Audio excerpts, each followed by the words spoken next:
दोस्तों, भाग्य के विषय में यह प्रश्न सदियों से इंसान के मन में उठा है। क्या हमारा भाग्य पहले से ही तय होता है या हम इसे खुद बनाते हैं?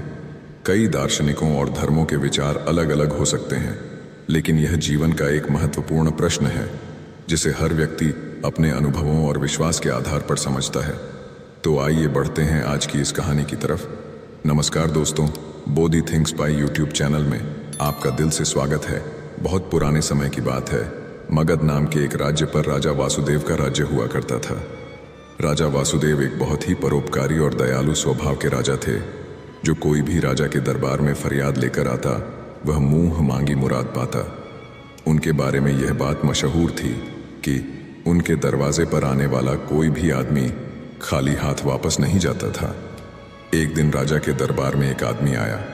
उसने राजा को प्रणाम किया और कहने लगा, राजन, मैंने सुना है कि आपके सामने जो भी फरियादी आता है वह कभी खाली हाथ वापस नहीं लौटता।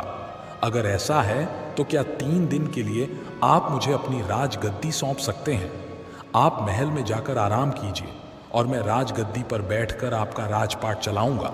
राजा उसी वक्त राजगद्दी से नीचे उतर आए और फिर अपने दरबार में मौजूद सभी मंत्रियों और दरबारियों को आदेश दिया कि आज से ठीक 3 दिन तक सभी लोग इस आदमी के आदेश का पालन करेंगे।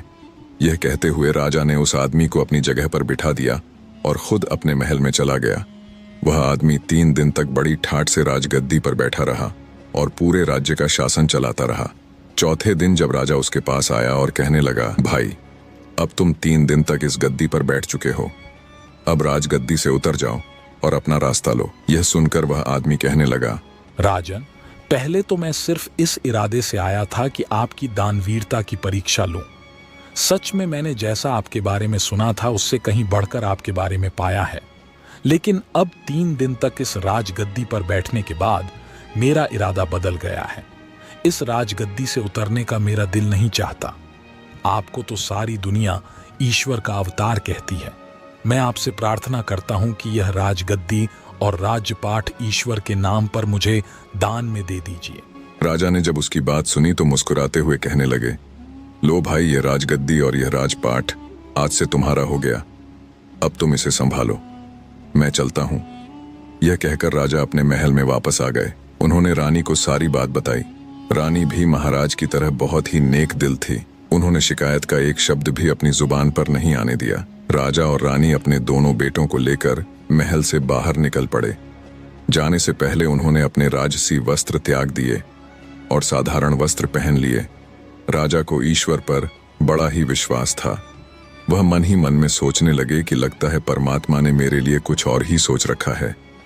राजा अपनी पत्नी और दोनों बेटों को लेकर सफर पर रवाना हो गए।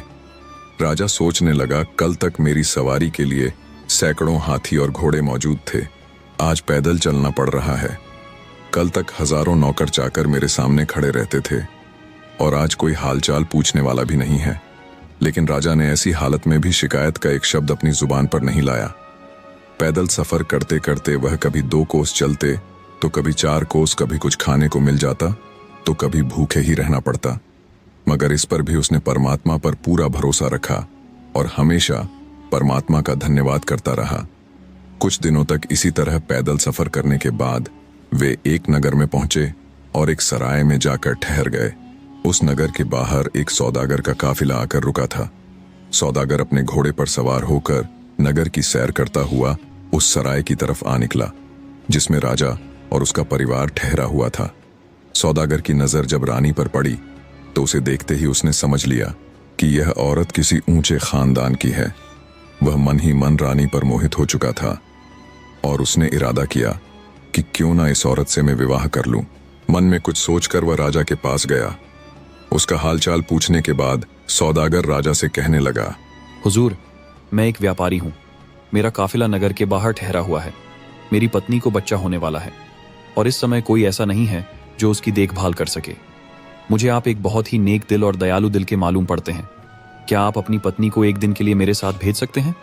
शायद उनकी वजह से मेरी पत्नी की तकलीफ कुछ कम हो सके, वरना मुझे तो लगता है कि वह जिंदा नहीं रह पाएगी।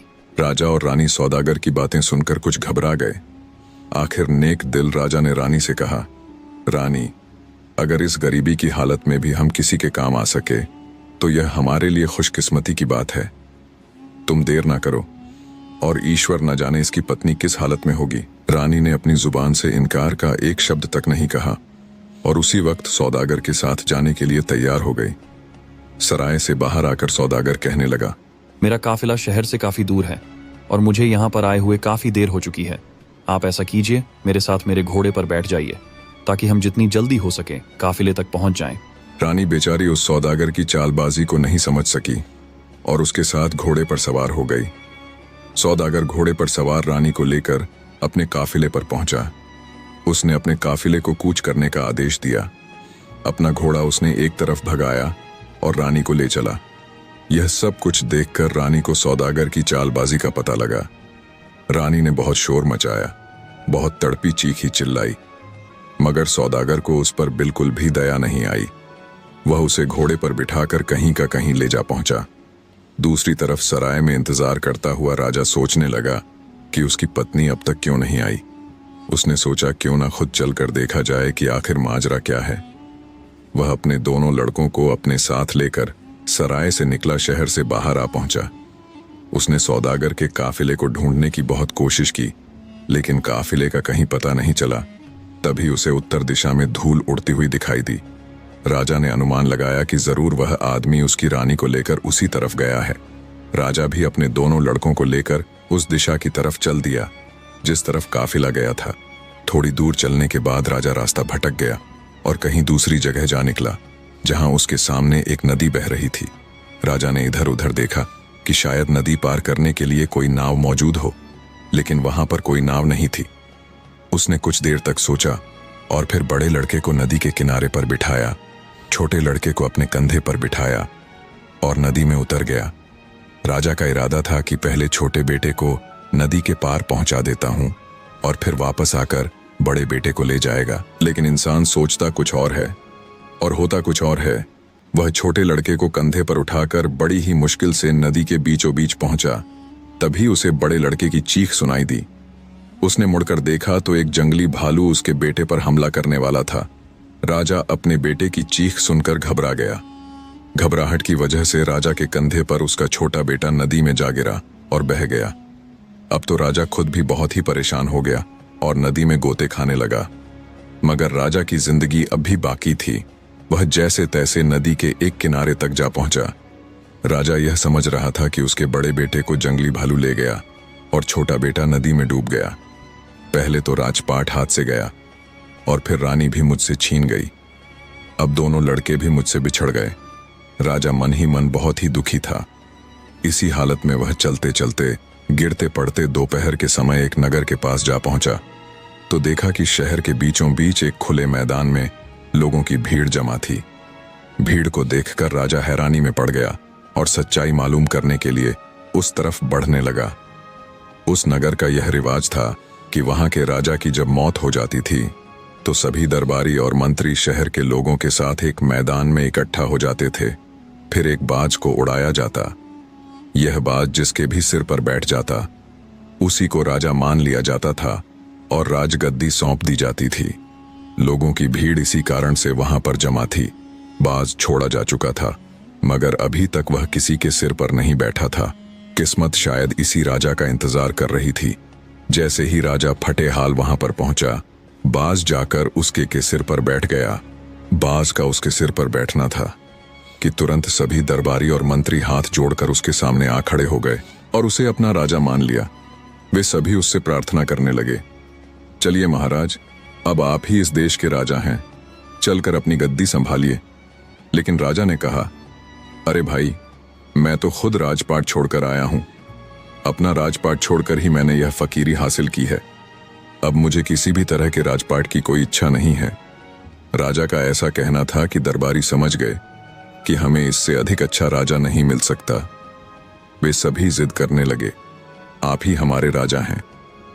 राजा के बार बार मना करने पर भी लोगों ने उसे अपना राजा बनाकर ही दम लिया। उसे राजा के कपड़े पहनाए गए, सर पर मुकुट रखा गया और महल में ले जाकर उसे राजगद्दी पर बिठाया गया। इसके बाद कई दिनों तक उस नगर में नए राजा के चुने जाने की खुशी में उत्सव मनाया गया। राजा ने भी मन ही मन में इस राज्य को ईश्वर का पुरस्कार समझा और उस राज्य का राज्यपाठ चलाने लगा। मगर दिल ही दिल में राजा दुखी रहता था। जब भी उसे अपनी पत्नी और अपने बेटों की याद आती तो उसकी आंखें नम हो जाती। अब जरा उन बेटों का भी हाल सुनिए। जिस लड़के को जंगली भालू उठा कर ले गया था तो रास्ते में ही एक शिकारी की नजर उस पर पड़ी।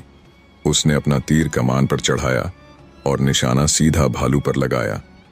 भालू वहीं पर ढेर हो गया और लड़के की जान बच गई। और जो लड़का नदी में डूब गया था वह एक मछुआरे ने उसे बचा लिया। यह दोनों